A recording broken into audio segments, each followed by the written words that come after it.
Hello po, magandang tanghali po sa lahat na nakikinig ng online preaching. Una-una po ay magpapasalamat ako sa Lord kung gaano kadakila ang Diyos na kumikilos sa aking buhay ng ating Panginoon. Dahil sa dito, bilang pagtinawag ka pala ng Panginoon, dumadanas ka talaga sa mga pagsubok, ng mga problema. Pero yung plano ng Diyos, yung laging pinapalala ng Panginoon na bilang tayo mga tinawag, pinili ng Diyos na talagang sundin natin yung kalooban ng Diyos, hindi yung kalooban natin. Kapag kalooban natin ay nasusunod, hindi natin magawa yung will ng Lord. Kaya napakabuti at tapat ng Panginoon dahil ang Diyos ay hindi kailanman nagbabago. Ang ating Panginoon tapat na ang Diyos ay nagmamahal sa atin. Kaya napakabuti ang ating Panginoon. Ang ating pag-aaralan sa araw na ito ay ang topic natin ay ang title is Plano ng Diyos sa ating buhay. May mga plano ng ating Panginoon sa ating buhay. Makikita po natin yan sa ating babasahin sa Jeremiah chapter 29 verse 11. Sabi dito, batid kong lubos ang mga plano ko para sa inyo. Inyong mga planong hindi niya ikakasama, kundi para sa inyong ikabubuti. Ito'y mga planong nagdudulot sa inyo na kinabukasan, punong-puno ng pag-asa. Pero bago yan, kaya mo na po'y manalangin upang tayo gabayan ng ating Panginoon sa ating topic. Kaya niyo mo ko tayo manalangin. Amang Diyos na makapangyarihan sa lahat, na may likha ng langit at lupa. Kaya sa araw na ito, Father God, na ikaw ang maparangalan, na ikaw ang may taas sa aming buhay, Panginoon. Kaya sa araw na ito, Lord, langisan mo ng aking labi sa paghahayag ng iyong salita, na ikaw ang kumilos sa kalagitnaan. Hindi po namin kaya kung wala ang banal na Espiritu mo sa kalagitnaan. Kaya Father God, patuloy kang kumilos, Panginoon. Luban mo po ako ng knowledge at wisdom upang ang bawat makakinig na nila, upang maunawan nila ang mga mensahe mo, Panginoon. Katagpuin mo sila, Lord, na ikaw ang siyang kumilos sa kalagitnaan, Panginoon. Patuloy ang kapangyarihan mo ang siyang dumaloy, Panginoon, sa pangalan ng Jesus. Amen.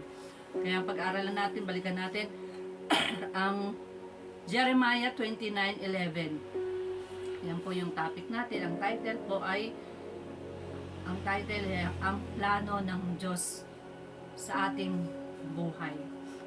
Sa Jeremiah, matatagpuan lang po ito sa Jeremiah 29:11. Sapagkat batid kong lubos ang mga plano ko para sa inyo. Planong hindi niya ikakasama, kundi para sa inyong ikabubuti. Ito'y mga planong nagdudulot sa inyo at kinabukasan ng punong-puno ng pag-asa. Amen po ba? Punong-puno ng pag-asa.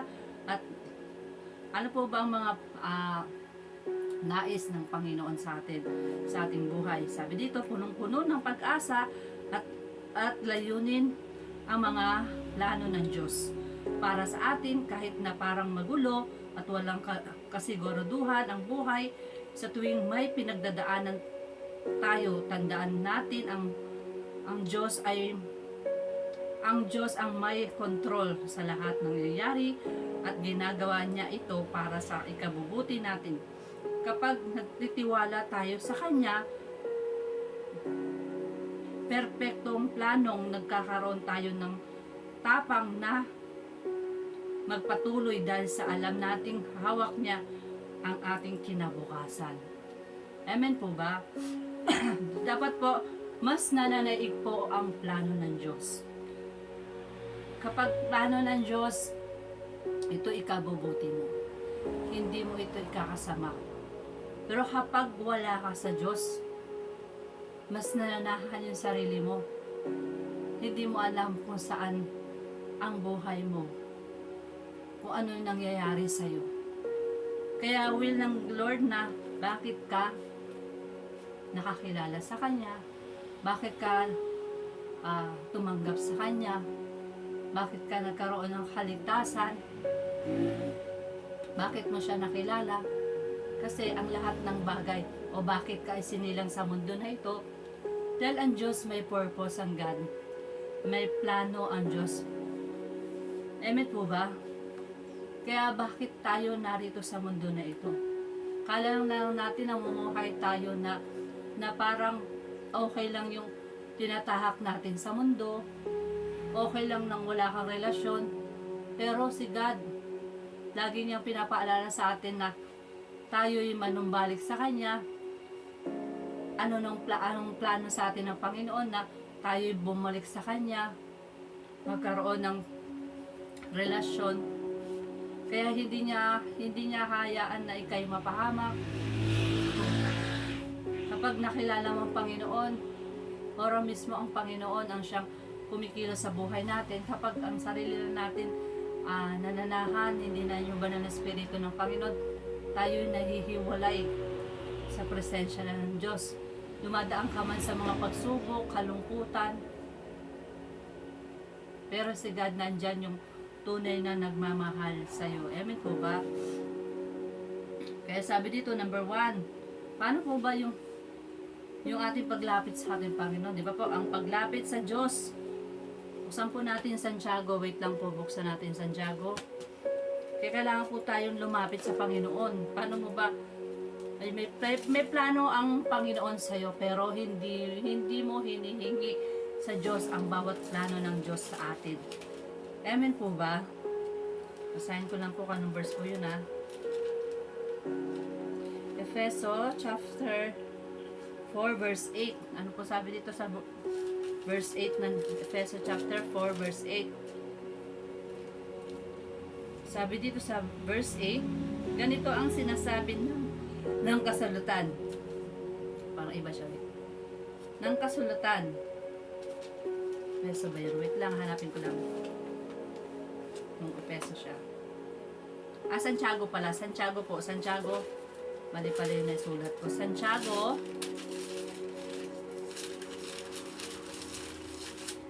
Hanapin ko natin. Santiago chapter 4 verse 8. Kaya sabi ko parang iba siya. Sabi dito sa verse 8, lumapit kayo sa Diyos at lalapit sa inyo. Hugasan ninyo ang inyong mga kamay, kayong mga makasalanan. Linisin ninyo ang inyong puso, kayong pabago-bago ang isip. Amen po ba? Hanggat hindi mo hinihingi sa Diyos, hanggat hindi ka lumalapit sa Diyos, hindi mo unawaan yung mensahe sa iyo ng Panginoon. Kaya sa bawat paglapit natin sa Panginoon, tayo humingi ng tawad. Magpalinis tayo sa Panginoon ng banal na dugo ng Panginoon sa krus ng Kalbaryo. Para maranasan natin ang presensya niya. Hanggat hindi tayo lumalapit sa Diyos, hindi natin mararanasan ang presensya ng Panginoon. Hanggat hindi natin sinusuko sa Panginoon ang relasyon natin sa Kanya, hindi natin maranasan yung pag-ibig ng Diyos. Kaya sabi na ng Panginoon, lumapit kayo sa Diyos at lalapit siya sa inyo. Hugasan ninyo ang inyong mga kamay, kayong makasalanan. Linisin ninyo ang inyong puso, kayong pabago-bago ang isip. Amen po ba? For example po, kapag nakakilala ka na sa Panginoon, bumalik ka na naman sa dati yung kasalanan.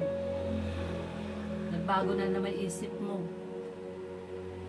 Ang Panginoon ay hindi sinungaling, pero ang tao sinungaling. Pag sinabi niya, Lord, maglilingkod ako. Lord, susunod ako sa'yo. Pero bumabalik-balik ka na naman. Nililingon mo pa rin yung dati mong pagkatao. Once na nakakilala ka na sa Panginoon, huwag mo nang balikan ng dati mong pagkatao. Lumapit ka na sa Panginoon. Magpalinis ka na sa Panginoon. Manalangin ka na sa Panginoon at humingi ng tawad. Tayo lilinisin ng Panginoon sa ating karumihan. Hindi niya tinitingnan kung ano man naging marumi ka sa harap ng Panginoon. Mas tinitingnan ng Panginoon na lumalapit ka sa Kanya at nanunumbalik. Amen po ba? Kaya yung number 1, lumapit sa Diyos. Pangalawa, Pangalawa po, paglilingkod sa Diyos. Efeso chapter 6 verse 7 po. Efeso, punta po tayo sa Efeso.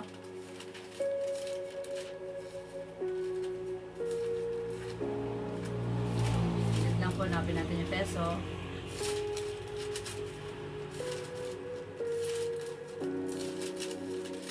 Hindi ko na po sinulat kasi napakadami pong Efeso chapter 6 verse 7. Sabi po sa 7, maglingkod kayo ng masaya ang kalooban na para ba sa Panginoong kayo naglilingkod at hindi sa tao. Amen. Dapat tayong maglingkod na may galak sa ating puso. Hindi lang tayo napipilitan, kundi bukal sa puso natin ang paglilingkod na may kasamang gawa. Amen po ba? Ulitin ko lang po. Maglingkod kayo ng masayang kalooban na para sa Panginoon kayo naglilingkod at hindi sa tao. Ako simula nung tinapik ako ng Panginoon, sa mga pagkukulang ko sa Panginoon, doon ako tinapik ng Panginoon. Kasi devotion ko pa lang hinihingi ko sa Panginoon. Nung bago pa ako na yung tawag dito, nang after akong mag-encounter God retreat, doon ako nagsimula nag-devotion. 2015 po ako nakakilala. Doon ako nag-start ng devotion nung na-encounter ako ng 2016. Doon ko po na-encounter kung gaano kadakila ang Panginoon. Na ang Diyos, ang devotion ko nilalagay ko sa application ko, dinadagdagan ko, sabi ko, Lord, huwag mong hayaan ako'y lumalayo sa iyo. Huwag mong hayaan ako'y nakakasala sa iyo. Yun po sa devotion ko, yun yung sinusulat ko sa Panginoon. Kaya ang Panginoon, tinatapik ako ng Panginoon. Kapag nakakagawa ako ng kasalanan, tinatapik ako ng Panginoon. At ipinapaalala ng Diyos, bumalik ka na sa akin. Ako yung tunay na nagmamahal. Amen po ba? Kaya kapag tayo lumalayo sa Diyos, bibigyan ka ng matinding pagsubok ng Panginoon. Tatapikin ka para bumalik sa Kanya. Kasi ganun Kanya kamahal. Hindi niya hahayaan na mapahamak ka. Hindi niya hahayaan na nakakagawa ka ng kasalanan. Kasi mahal ka ng Panginoon. Iniingatan ng Diyos ang mga tunay na nagmamahal sa Kanya. Amen po ba? Kaya yung paglilingkod natin sa Diyos, hindi tayo sa tao naglilingkod, kundi sa Diyos. Dumaranas ka man ng mga pagsubok, kalungkutan, problema, sakit, karamdaman. Simula na nakakilala ka sa Panginoon, dumanas ka ng mga kalungkutan. Pero ang Panginoon, nandyan sa iyo. Naglilingkod ka para sa Diyos, hindi sa tao. Ako, sa naranasan ko sa bilang Kristiyano, marami akong pagsubok na nararanasan. Dumating sa punto, Lord, ang hirap. Pero sabi ko, Lord, tulungan mo ako maging matatag. Kasi hanggat hindi tayo lumalapit sa Diyos, hinihingi natin ng mga bagay na nararanasan natin sa mundo na ito. Sabi nga sa Mateo 11:28, lumapit kayo sa akin, kayo lubang nahihirapan na bibigatan, at bibigyan ko kayo ng kapahingahan. Yung bigat na nararanasan natin sa mundo na ito, bilang lingkod ka, kapag nilapit mo sa Panginoon, gumagaang ang pakiramdam mo. Ako nga kagabi, danas ako ng lungkot na nag-worship ako kagabi. Sabi ko, Lord, tulungan mo. Tulungan mo kung yung galak ng puso ko ay sumaya. Nararanasan ko yung sakit ng damdamin. Iniiyak ko sa Panginoon, Lord, tulungan mo ko. Ikaw yung tunay na nagmamahal sa akin. Ikaw yung tunay na nagpapaalala kung gaano mo ako iniingatan. Pawiin mo yung sadness ko. Bigyan mo ng kagalakan. Kaya umaawit ako kagabi habang nagpupuri ako sa Diyos. Naiiyak ako, umiyak ako sa Panginoon. Kasi ganoon ako pagka nakakaramdam ako ng lungkot inaawitan kong Panginoon.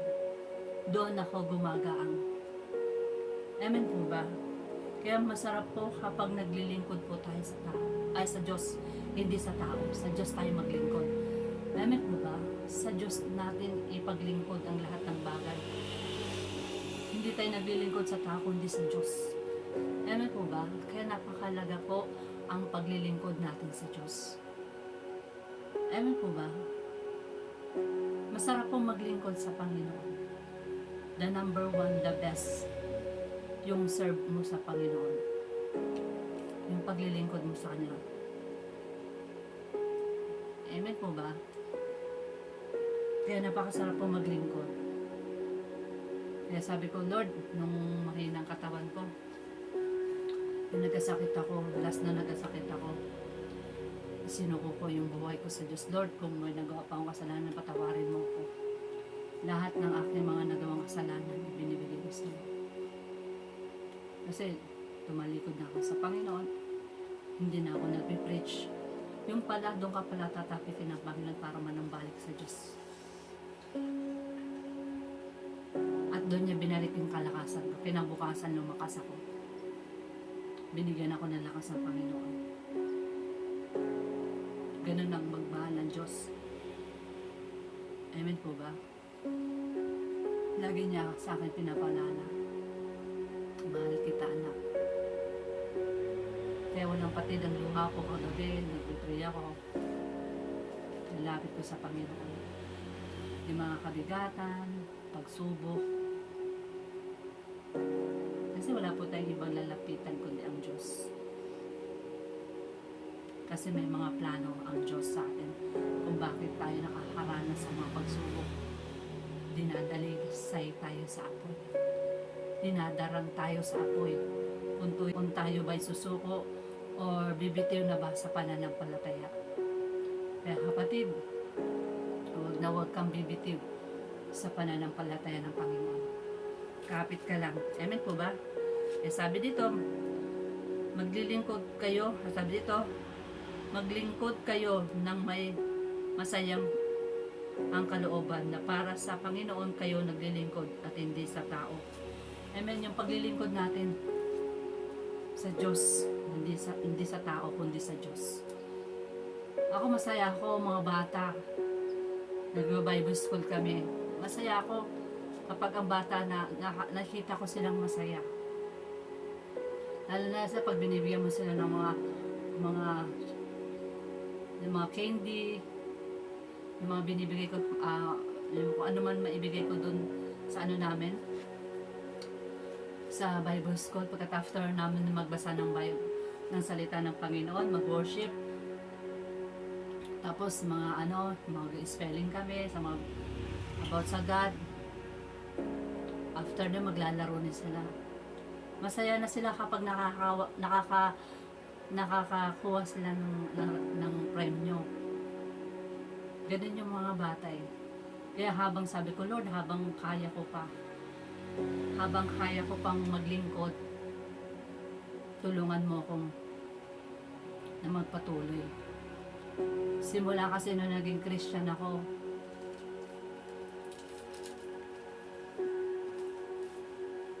ito na yung calling ng God sa akin eh. Ilang beses man ako lumalayo sa Diyos, pero si God lagi nagpapaalala na bilang mga pinili tayo, tinawag na tayo ng Panginoon, na huwag nating sayangin ang mga oras. Kailangan natin na maabot ang wala pa sa Panginoon, lalo na ang mga kabataan, ang mga bata. Kaya yung mga Kristiyano na nakakilala sa Panginoon, sundin nyo po yung will ng God, hindi yung will nyo. Kasi pag will nyo, nasasaktan lang kayo. Kapag gusto nyo, nasasaktan lang kayo. Amen po ba? Pero pag will ng Lord, hindi niya hayaan na mapahamak ka. Hindi niya hayaan na malulugmok ka sa kalungkutan. Hindi niya hayaan na magpatuloy ka sa kasalanan. Kasi ganun tayo kamahal ng Panginoon. Amen po ba? Next po, kaya dapat yung paglilingkod natin sa Diyos, hindi sa tao. Ginagawa natin ito sa Diyos, hindi sa tao. Kahit anong kasi sa tuwing maglilingkod ka, maraming atake ng kaaway. Maraming matitisod ka sa mga gawa ng kaaway. Gagamit siya ng tao para mawala ka sa Panginoon. Pero magpatuloy ka sa Panginoon. Hindi ka naglilingkod sa tao, kundi sa Diyos. Amen po ba? Next po, number 3, relasyon sa Diyos. Buksan po natin ang Roma chapter 5 verse 11. Sa Roma po tayo, Roma chapter 5 verse 11. I-note nyo po yan, maganda po yung pagbabalik-balikan nyo yung pinag-aralan natin sa Panginoon. Mga salita niya. Sabi dito sa Roma chapter 5 verse 11, at hindi lamang iyan, tayo'y nagagalak dahil sa ginawa ng Diyos sa pamamagitan ng ating Panginoong Hesus Kristo, sapagkat dahil sa Kanya ay tinanggap tayo bilang mga kaibigan ng Diyos. Amen. Ang pagkakaisa na sa pamamagitan, sabi ito, at hindi lamang tayo nagagalak dahil sa ginawa ng Diyos sa pamamagitan ng ating Panginoong Hesus Kristo, sapagkat dahil sa Kanya tinanggap tayo bilang mga kaibigan ng Diyos. Dati nung wala tayong relasyon sa Diyos, kaaway tayo ng Diyos eh. Kasi wala ang banal na espiritu sa atin ng Panginoon. Amen po ba?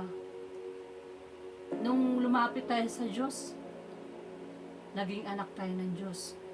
Naging kaibigan tayo ng Panginoon. Amen po ba? Kaya napakahalaga po na lumapit tayo sa Kanya. Magkaroon tayo ng relasyon sa Kanya. Napakahalaga ang reliyon. Meron akong yung ginawa yung tablet ko na yan. Tinanong ako kung anong reliyon ko. Tinanong niya ako, sabi ko, born again Christian. Ang sagot niya sa akin, ay mapapa-impyerno ka. Pero ang sabi ko na lang, hindi naman makakaligtas ang reliyon eh, kundi relasyon mo sa Diyos. Napakahalaga yung relasyon natin sa Diyos eh. Kapag meron tayong relasyon sa Diyos at kaligtasan, pananampalataya, may buhay na walang hanggan ka.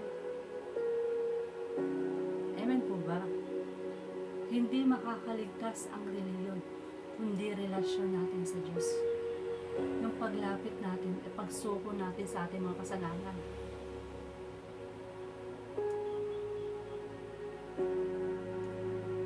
Kapag hindi nababago yung relasyon mo sa Diyos, kung hindi mo binibigay ang lahat na nagawa mo kasalanan at sinuko mo, at patuloy ka nagkakasala, wala sa iyo ang banal na espiritu ng Panginoon. Pero kapag ang Holy Spirit nagkukumbik sa iyo, huwag mong gawin ng mga bagay, banal na espiritu ng Panginoon ay kumikilos sa ating buhay. Kaya kapatid, kung natatangay ka na ng inaagaw ka na ng kaaway, wala na sa iyo ang banal na espiritu ng Panginoon. Lumapit ka muli at manumbalik, iluhod mo lahat sa Kanya. Hanggat hindi mo sinusuko yung buhay mo sa Diyos, hindi mo mararanasan ang presensya ng Panginoon. Amen po ba? Next po, kaya napakahalaga po yung relasyon natin sa Diyos. Dito po may ginawa po ako dito na kung paano pa talaga tayo. Bakit tayo nakakagawa ng kasalanan?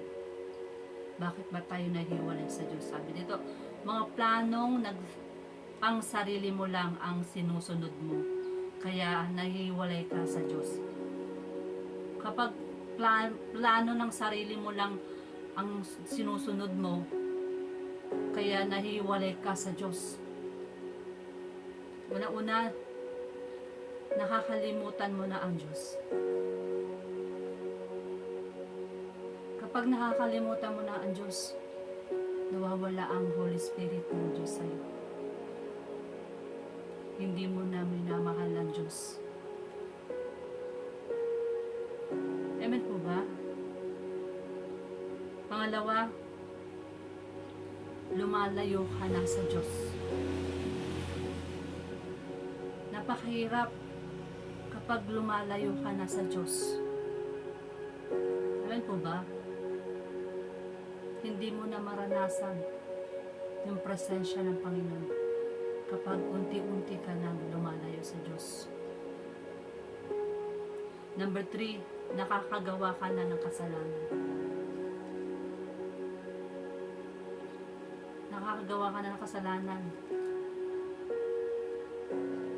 Nawawala ka na sa Panginoon. Sinusunod mo na ang sarili mo. Nagkakasala ka na.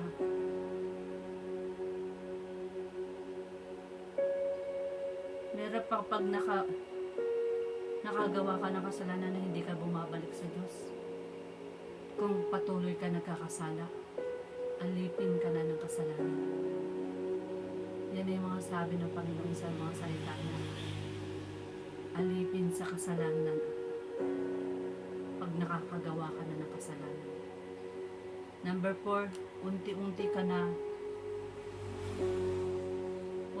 ka na nawala sa Diyos. Kasi nakakagawa ka na ng kasalanan, unti-unti ka na nawawala sa Diyos. Kapatid, tayo'y laging pinapalahanan ng Panginoon. Kasi mahal niya tayo. Nasa na yung plano ng Diyos sa'yo? Nasa na yung pag-ibig sa'yo ng Diyos? Kung ang sinusunod mo ang sarili mong laman, hindi yung spiritual na relasyon mo sa Kanya. Mahirap kapag sinusunod mo na ang sarili mo at nahihiwalay ka na sa Diyos. At nakakagawa ka na ng kasalanan, nakakalimutan mo na ang Diyos, lumalayo ka na sa Diyos, nakakagawa ka na ng kasalanan, unti-unti ka nang nawawala sa Panginoon. Kaya nga sabi ng Panginoon, nung nakilala natin ang ating Panginoon, nung nakilala natin siya, ito yung tinapik natin, Jeremiah 29:11. Sapagkat batid kong lubos ang mga plano ko sa inyo, para sa inyo, mga planong hindi ninyo ikakasama, kundi para sa inyong ikabubuti. Ito yung mga planong magdudulot sa iyo ng kinabukasan punong-puno ng pag-asa. Amen po ba? Wait lang po. Kaya,